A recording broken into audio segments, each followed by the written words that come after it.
Good morning, everyone. Thank you very much for coming. My name is Pelagia Markogiannakis, and yes, it's a mouthful, but everyone calls me Pella. I'm the Director of Project Controls for Major Road Projects Victoria. Project controls practices in any project is imperative, as it supports an organisation's ability to make timely decisions on the data from a single source. This will explore the differences between the Project Management Office, or PMO, and project controls. How project controls supports projects, regardless of complexity or size. What could be considered innovations and crossover between PMOs and project controls. Clients versus vendor. How organisations need to be an active client. Yes, novel concept. And how vendors, or contractors, can become active vendors. Most importantly, how in the future they must work collaboratively to succeed. Here's a little about us.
Major roads in Melbourne's west will be upgraded. A 60-metre mural has been completed along the Chandler Highway Bridge underpass. Celebrating local flora and fauna, tells the story of the Wurundjeri people and how the Yarra River was formed. Female motorists have had to navigate a new kind of intersection in Richmond. P-turns are designed to help traffic flow better. Thompson's Road will nearly double in capacity next year, with duplication works inching closer to an end.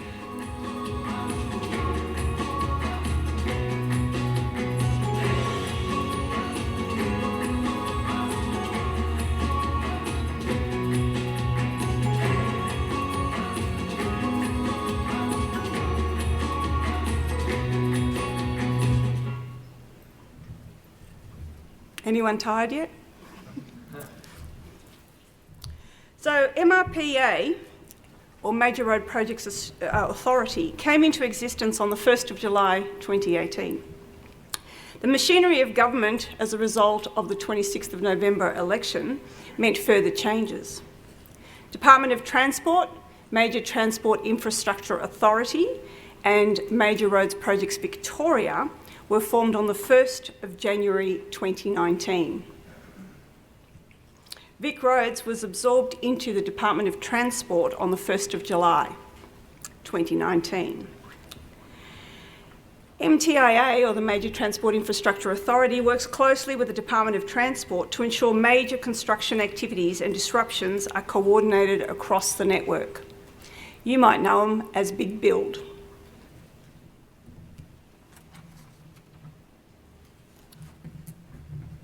At MRPV, we put into effect the network requirements for the future.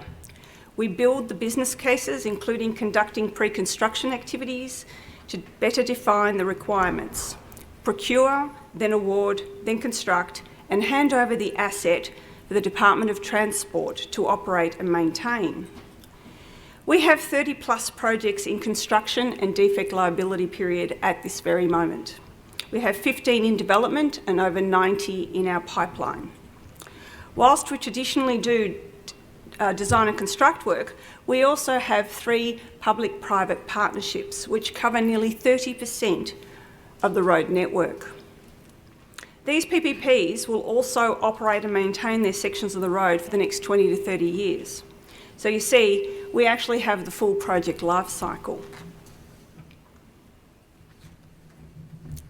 I want to talk about a couple of recent studies that have been released in the last month or so. So where to start? There's some recent studies that we need to think through about what's happening in project management, as the implications for project controls is imperative.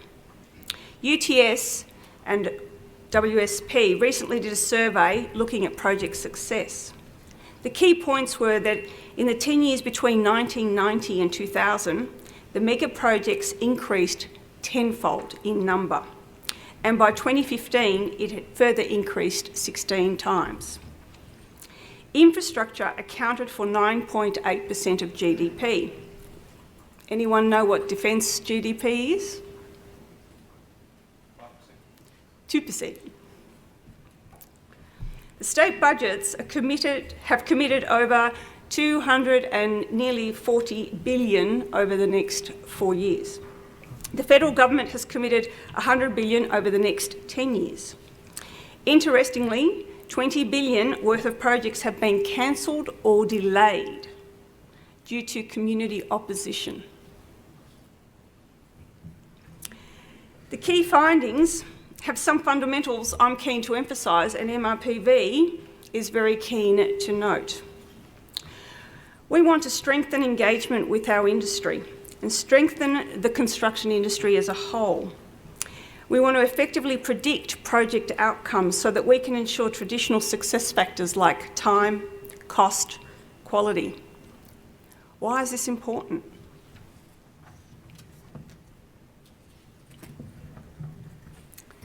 KPMG has been conducting annual surveys on behalf of the Australian Institute of Project Management and the International Project Management Association for a few years now. In 2018, across Australia, they identified that 9% of projects were to refresh infrastructure and 15% were to develop new infrastructure.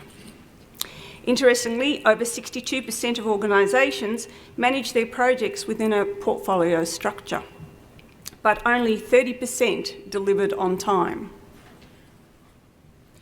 36% delivered on budget.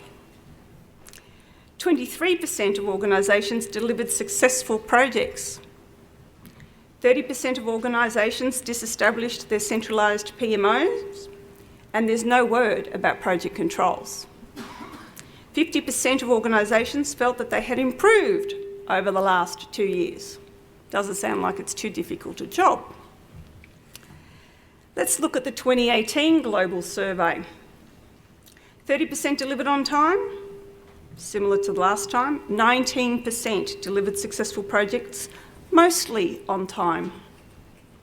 24% was to refresh or build new, and 30% of organisations continued to decentralise or to disestablish their centralised PMOs. But 40% use centralised PMOs.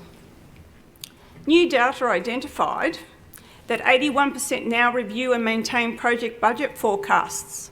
I'm starting to wonder, what did we do beforehand? 74% believe that project management skills will be more important in the future than today. 54% of our project managers have more than 15 years of experience. Some of the questions that come to mind are, where's our succession plans? What are we going to do for the training horizon? More questions than I care to answer. And why would project management be more important in the future than today? Food for thought. Let's look at my utopia. For the last 30 years, I've been involved in project management, from refitting and building ships, the warship kind, software projects, airports, utilities, construction, and now new roads. In the last 10 to 15 years, I've had a variety of project controls and project management tools at my disposal. These have been significant in my thinking.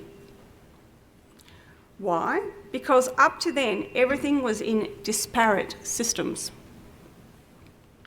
Costs were managed in a variety of software, SAP, Authority, Oracle, pick one, choose one, they're all about the same. Quality was a manual process. Forecasting was done in Excel or in the systems, not very ideal. And scheduling was either done in Microsoft Project or P3 in my day, P6 now. Now we can bring all this together and can see the project as a whole, because when you have many projects, how do you keep track? How do you make the right decision for the right project at the right time? How to provide certainty? You see, the government wants certainty, the public wants certainty, the community wants certainty. Prediction is required when it's not going right. We need to be able to predict going forward. Then how do you get confidence and transparency? All valid points. Mind you, we're not now just talking about capital costs either. We have 3 PPPs. They operate and maintain the network, so we need to monitor asset management, planned maintenance, reliability of the subnetwork, operating expenses too. And for the next 20 to 30 years. Does anyone know what they're having for breakfast tomorrow? These are in development, and it really can't or shouldn't be based on how it's been done in the past if we want to learn from the challenges we currently have and have had. Then in the early 2000s along came portfolio project management tools and checkpoints, gates. First we tried to do it in SAP. Not everything could be done there. Then there was Clarity, EPM Live, Adaptive, CAMS, Project Online, Project Server, and a variety of others. Each organisation wanted something different from their tools, so each implemented something different. These days, there are a variety of tools. However, let me tell you the facts. None can do it all. None. So beware, there isn't a single perfect solution. But why do we need project controls, more importantly? We need to measure what matters. You remember the statistics on successful projects? Only 36% on budget, only 30% on time mostly, and only 19% success factors. We need consistency, transparency, and we need one source of truth. We need collaboration and on-demand real-time information so that decisions can be made based on live data to facilitate the best possible outcome at the time. But in order to do this, then project control specialists and project teams must work together. Systems must also be able to identify with just one look if the data is not there. If we implement a system, then how do we know it's current? With projects being larger, then project control specialists need to be embedded in project teams. At MRPV, we've put into our teams those specialists. I have specialists, schedulers and cost controllers in every single one of my programs. We've also provided governance in the project controls, quality frameworks, risk management frameworks, and specialist reporting staff in order to provide consistency, but also to provide oversight of trends and facilitate all the interagency reporting requirements. Yep, there are so many of those, it's hard to believe how many times I have to report regularly. The differences between the Project Management Office and Project Controls Office are actually quite few. Project Controls is a subset of project management. It's all about the data, the trending, the analysis, the improved decision making. However, they're very active and often include governance. So Project Controls is about controlling, supporting and providing direction on how to progress forward. PMOs are about project management practices and governance. However, there are many different models of PMO, and they can be supportive, sometimes they can be controlling, sometimes directional, sometimes they're all three. Not much difference. So why is this important? The active partnership is about advising on response and actions within the project, not about how, but about what to do. So in fact, organisations need all these requirements if project success is to be based on the traditional on time, on budget and to quality. However, if we go back to the current research, we see that organisations are disestablishing their PMOs. Is this an indication that they're not working, or is it something else? It's an important question to get answered, but just as important is, do we continue to measure project success by time, budget and quality? If not those, then what? How? Remember that a significant percentage of the projects were cancelled or delayed by stakeholders in the community. Then maybe we should also measure some sort of net promoter score for stakeholders in the community. Make sure we engage them earlier to ensure success and not cancellation or delays. Food for thought.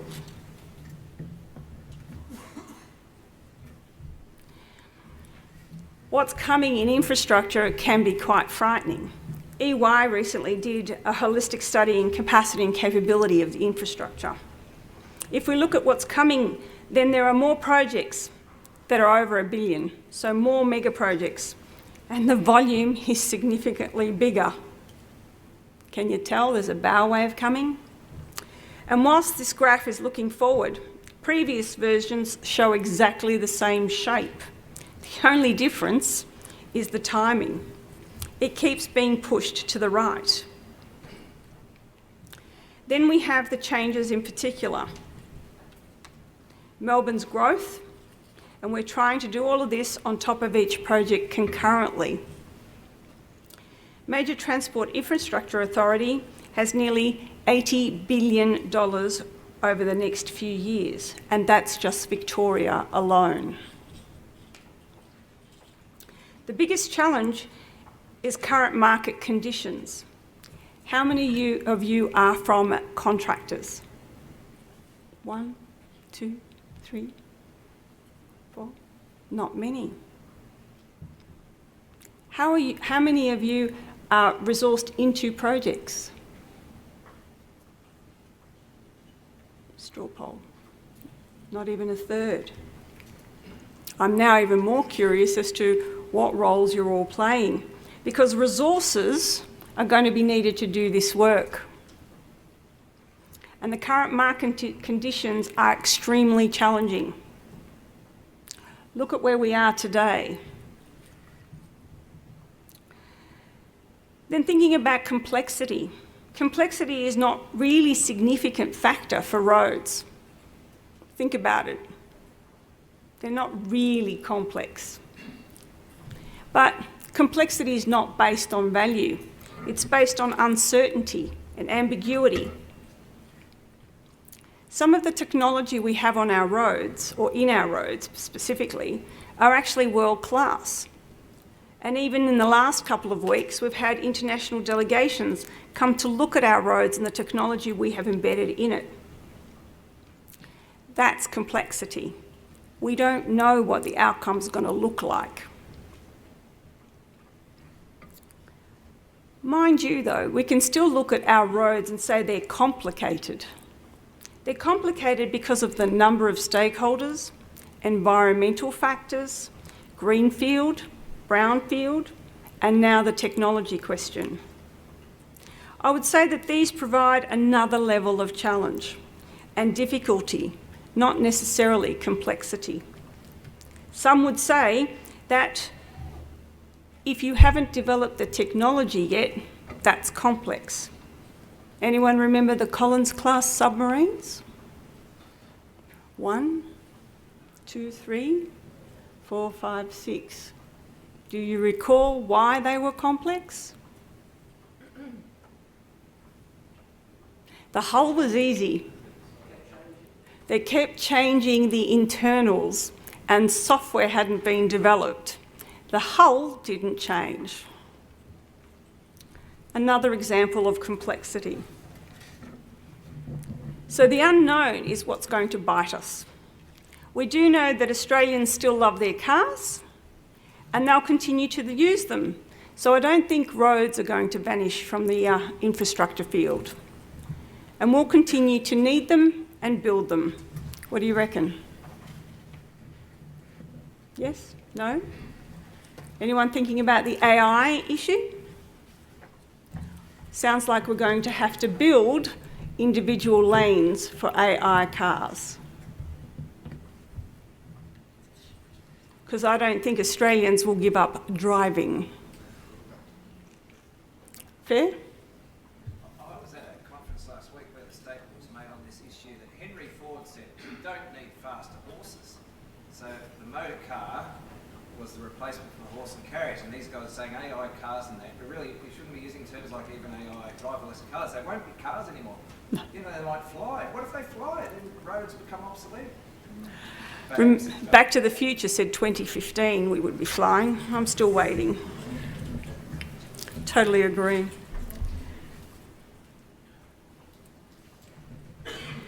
So new software will always be developed in the project controls and project tools area. Nothing will change that. What's important is knowing how you want things to work in your organisation. What's your functional requirements? Please don't forget your non-functional requirements. How does it feel? How does it work? Is it natural? Does it feel like it's natural? Does it flow? I'm starting to sound like my 18-year-old. Then you've got to ensure you adapt the system you put in to get the most out of it. No, not the other way around. You don't adapt the system to match what you're doing. You change what you're doing to match the system. The basics, however, will still remain. We're still going to need a consistent work breakdown structure. We'll still need a cost breakdown structure. We'll still need to do scheduling, critical path analysis. We'll still need to understand constructability and the stage of the works. We're going to still need to monitor quality. Still going to have to do risk management and predict how things can go wrong so we can manage them predictively. There are some tools that have already been developed, though, that do help. Power BI, Tableau, and other similar trending analysis tools. These help us and provide lead indicators and a forward view of where we're heading. I think these are going to be more powerful and more important in the future. We're going to need to view the data in a variety of formats.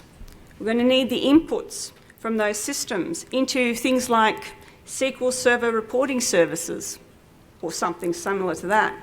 This will then also help us to answer all those other requirements for reporting from one set of data, one source of truth. More innovations include the relationship between the client and the vendor. One of the most important is historically, this has been adversarial and not necessarily collaborative in construction. At MRPV, we want to be an active client. And we want our vendors to be active too. What does this mean? Well, you want to work collaboratively, and the contract is taken out when either party has a problem, as it provides protection for both. Neither of us can do this without the other. Remember the bow wave? There's far too much work coming and everyone needs to be successful. And we still need to deliver what the community wants. The infrastructure, and particularly the construction industry, is far behind other industries in this, and there are good reasons for this in the past, but sadly we have to bridge the gap really, really quickly. If a client can help solve a problem, then they should, without affecting liabilities. I know, there are commercial terms and conditions. But if we improve collaboration and have mature and difficult discussions, then things can only get better. Let's move forward together. We want it to be a safe, productive, effective, and value for money industry, as this benefits everyone. At the moment, there is a capacity issue with the construction industry, and we're worried about what that means in the future with the bow wave still on our door.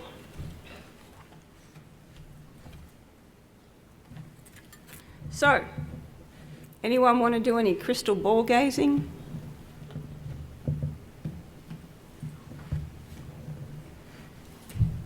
No? No one game? Come on, no one's going to hold you to it. Gary.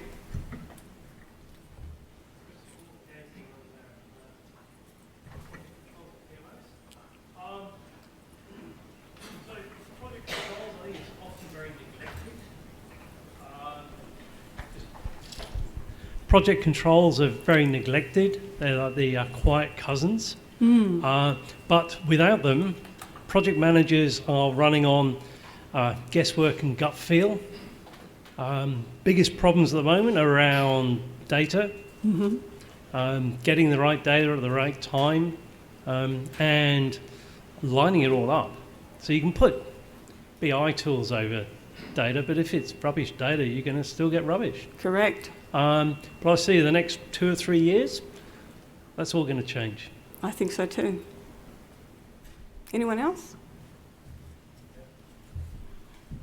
I think the big thing is going to be the alignment, a much better alignment of contracts.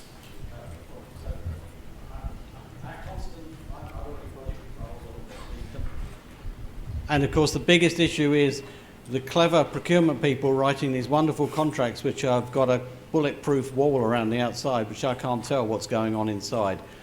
If we're going to be collaborative, these contracts have to be transparent and we have to be able to exchange that information. It's only by working truly collaboratively that project controls can actually make a real, provide that key pieces of data which allows the management team to know where to apply the right pressure. Yep. So it's good contracts. Good contracts. Yes.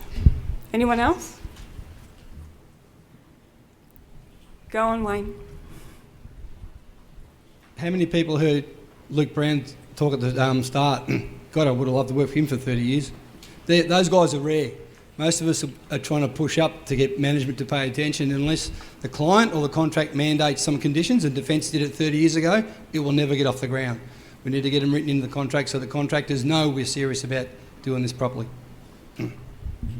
When you look at how many people are from the contractor environment in here, that actually is a really important piece of information that has to filter down to the contractors.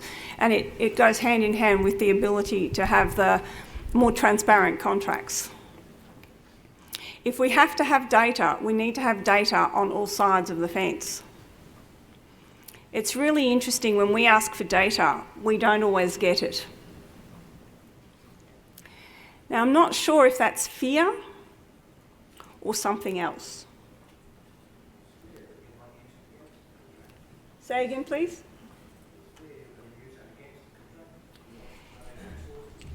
Right. So it's a fear of being used against you as a contractor. It's interesting. But I also think that one of the issues we've got is the adversarial relationship we've had with contractors in the past is the reason for that fear. They've been hit over the head with the brick. So they're not going to be forthcoming unless a more trusting relationship evolves very quickly. Agreed. So project management has a big future, and yes, it has to change, but so does project controls. So it's practices that are vital, and therefore PMOs and project controls are part of the solution. Because project controls is about data, analysis, trending, understanding where it's heading, understanding where you've been, projecting forward, looking at lag, looking at lead. But if we don't do it together and we don't provide that information on both sides of the fence, we will continue, as Einstein's saying, the same insanity. The number of mega projects is growing, so the need for change and the need to move into this new evolved atmosphere is actually on our doorstep. The need for project controls and PMOs is actually staying. The need for certainty and outcomes are a given, both for government and the community.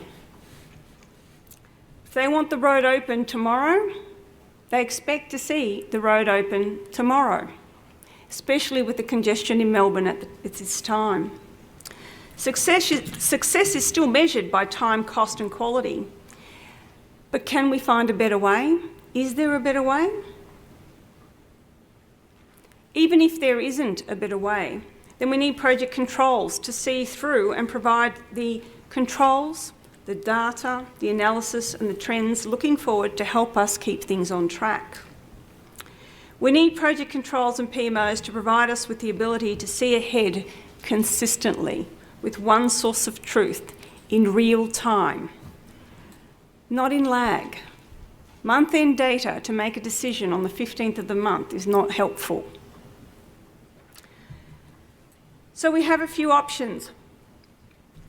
We can make decisions or better decisions at the time with the data that's real and on time. What we need, though, is everyone working together to meet the challenge of today and into the future. Happy to take any questions and thank you.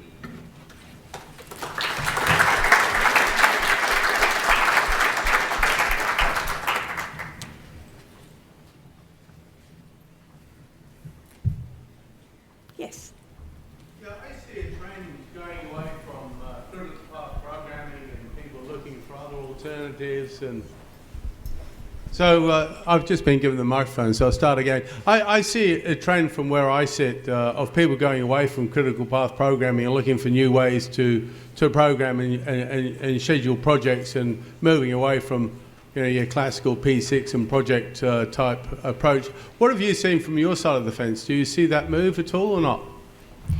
Well, I know the construction industry is quite wedded to P6, but I also know it's quite difficult to use, and because the number of specialists in P6 are so few, it's going to be a challenge to actually use the same methodology in the future, just simply because there's not the resources to manage that sort of information. I think that will force them down a track. That will force them away from P6, and it'll force them away into maybe Microsoft Project or something else. I also think that critical path method is still important, but if you're on the client side rather than the contractor side, it's not as visible, because the contractor's float is hidden within his program somehow, somewhere, and he's not sharing that with me. So I think there's a way forward to actually do it better. I'm just not sure what it's going to be, but it's going to need community. It needs to be a communal thing to move forward together, rather than this adversarial thing that's been set up because of the trust issues in the past. That's going to take a lot to break down and bring the relationship back together again to be able to move forward with something different.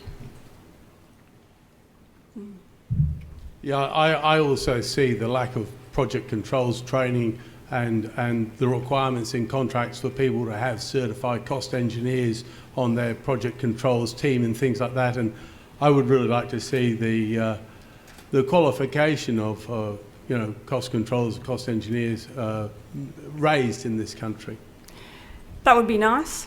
At the moment, it's really hard to get a cost engineer, really hard. And with the bow wave coming, almost impossible in the future. For both sides, both the contractor and for the client. It would be good if we could raise the capability. It's not a finance accounting capability. It is a different method of thinking, just like scheduling is. but I've actually managed to get some very good cost controllers who are from the finance area. So maybe we can retrain some finance people because there's plenty of them. I have hope. Maybe some of the lawyers as well. Yeah, that would be good too. Any other questions? You mentioned that the industry needs to change. Mm-hmm. What are major clients such as MR doing to implement that change? I mean, are you guys setting up the bar for your design consultants, contractors in your contracts to have project controls professionals in their teams? I can't mandate that you have to have a project controls professional in your team if you're a contractor. I can mandate that this is the data I need and then follow up and make sure I get it. But also I need the contractor where it says that they're supposed to provide me with the data, that they actually provide me with the data. So it's a two-way thing. What are we doing? We're actually engaging with industry. My scheduling team are meeting with their schedulers from the contractors. My cost engineers are meeting with my finance teams. So I can at least take that step and make that change. How the other side does it from the vendor perspective will be more difficult because I can't always influence that one. But we are talking to our industry partners and hoping that they'll see fit to move that way too.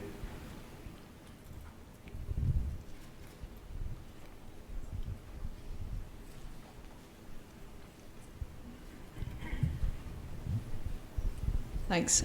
With all the mega projects coming up and all the complex projects, the PMOs have to be pretty good. From your experience, have you seen any benefits from having health checks on PMOs?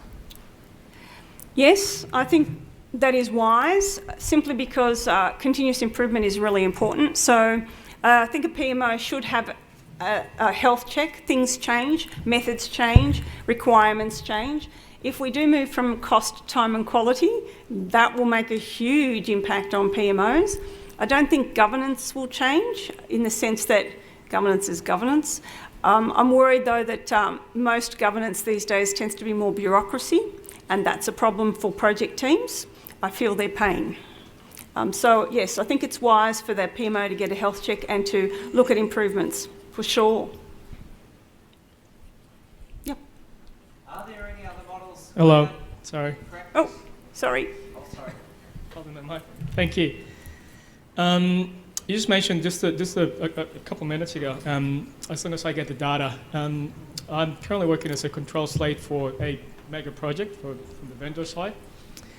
And it's a common sort of feeling that our team has that they're producing a lot of data, a lot of reports, a lot of reporting, a lot of executive summaries, a lot of graphs, a lot of cumulative graphs, charts, tables, summaries, and whatnot.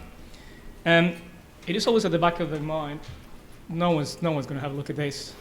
It's very hard that out of the 120 pages of data that we produce every month, they're actually going to go through this. It's very demoralizing sometimes when you lead a group of people to produce the data. Is there anything that you'd like to sort of elaborate on that being on an executive position with very limited time to look at reports every month? So one of the things I've learned is that most of our boards, whilst they've got qualified board members on them, they don't have people with construction or project management capability, or very few people on the boards. They tend to be, here we go again, lawyers, accountants, things like that. So even on our board, we only have one person with construction capability on the MTAA. There's two boards at MTAA, one for roads and one for rail. What we find is that we're submitting nearly 250 pages a month to them, and we are six authorities, 6 agencies, so they're getting 1,200 to 1,500 pages for each board to read. So if they're reading it all and they're comprehending it, I'm impressed. If they're not reading it and they're looking at just the health check data, I'm still impressed because I've got nearly 40 projects in that health check data. I can't see how they can carefully analyse the data within 2 or 3 days of getting it and asking what I would call sensible questions. So yes, I think we're producing a lot of data, but I also think that we're producing too much operational data. A board is supposed to be about strategy. not about the operational. So they should only get the health check, not all the other data, not all the other training analysis. That's actually for the executive.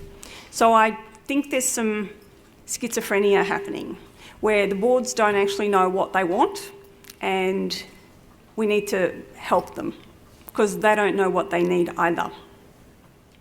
Hopefully that answers it. I think I had a question down here. Oh yes, I was curious to ask. You mentioned about moving away from cost, quality and time. Well, I'm saying, should we? Because we're not really meeting those requirements. So is there anything on the horizon or in practice, any alternative way of managing projects other than those three? I would have thought they're just foundational, aren't they? They are foundational for us at the moment, with what we've been taught and what we've learnt in the past and how we've managed it in the past. But over the last 30 years, it may be time to actually think about, is it still correct? If only 19% of our projects are successful according to that criteria, then really we have to ask the question, is that valid criteria for assessing a project? Well, is there any other way that you're aware of doing it? Not yet, but I'm sure there's someone working on it in academia. Okay, thanks. Maybe I could just extend that to ask the audience. Is anyone aware of any other way of managing projects beside the traditional way? Cost, quality, time. Gary.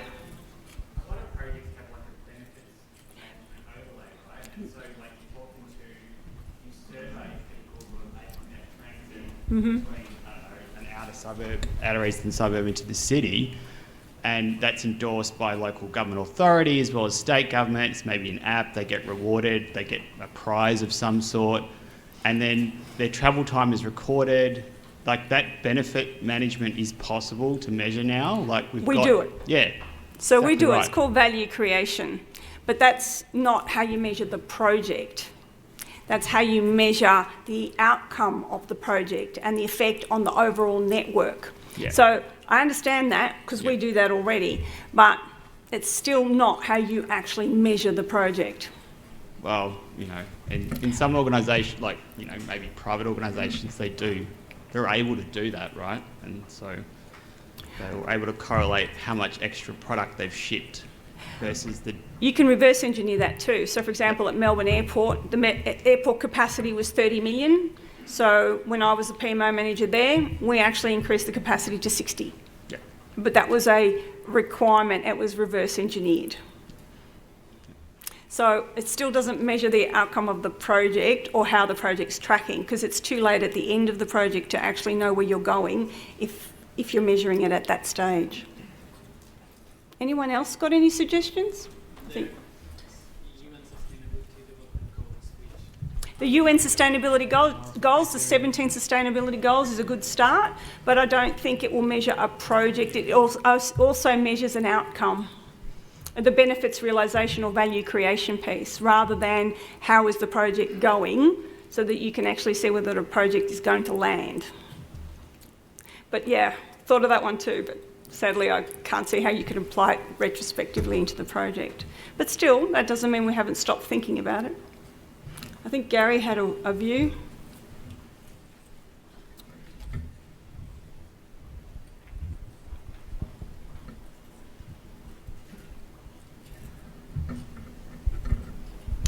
I think the starting point is we've set ourselves up to fail. So time, cost, scope, triple constraints. The only constraints they're putting on is ourselves, and that's what we're communicating to everyone. By constraining ourselves to those and saying you have to work with that stifles innovation.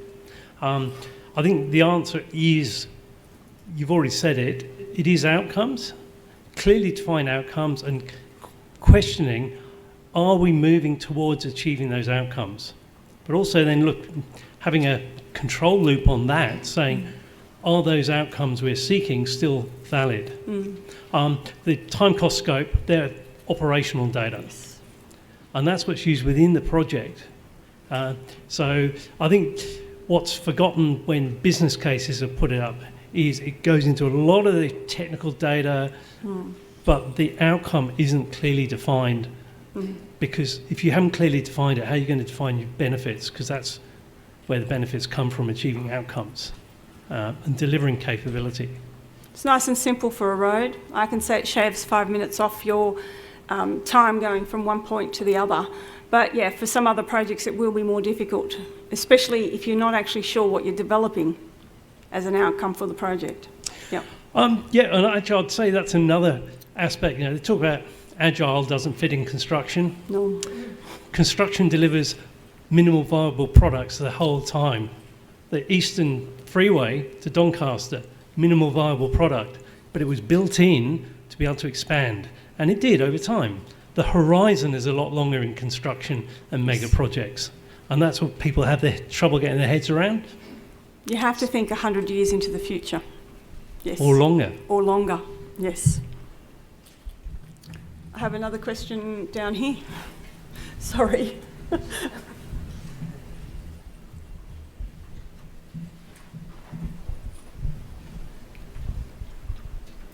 Hi. A bit out of left field, but an emerging area that we're trying to get our heads around in terms of project controls, products, reporting, is local content. And the client says on these multi-billion-dollar projects, it does not really care about the cost and the time as much as the job creation and the local content. And yet at the same time, we've got, sophisticated Primavera, we've got amazing monthly reporting going to state as the client, but the reporting on local content and the monitoring of local content in the same way you would monitor anything else is challenging. And I'm wondering if all the experts in the room are thinking about systems to report local content, because that is what the client wants to see, and job creation, counting jobs. Thank you. Yeah, so we've actually got regulations in the government sector for that. So Victorian Jobs First, what we'd call fringe groups who could benefit from the $60–80 billion spend, that's all a requirement now. Believe it or not, our major skills guarantee and the work for VIP, as we call it, the Victorian Jobs First, is actually a weighted criteria of 30% on our tenders now. So it's huge. So the focus is on that. With this money that we're using to create the future of Victoria, we're actually going to create the jobs and make sure that the marginal groups also get work out of it and upskill. The contracts say so. The hard part is demonstrating compliance. Yes. Much less monitoring performance. Yes. So we're facilitating things like industry forums and that, where we actually bring in those groups so they can talk with the actual construction industry to be able to facilitate the connection between them. So we're doing that at the moment. But yes, it's going to be a challenge. We rarely get data, even though it's required. And it's not always accurate, but yeah. So thank you for that. Well, thank you for your attention. I hope you found this interesting and thought-provoking.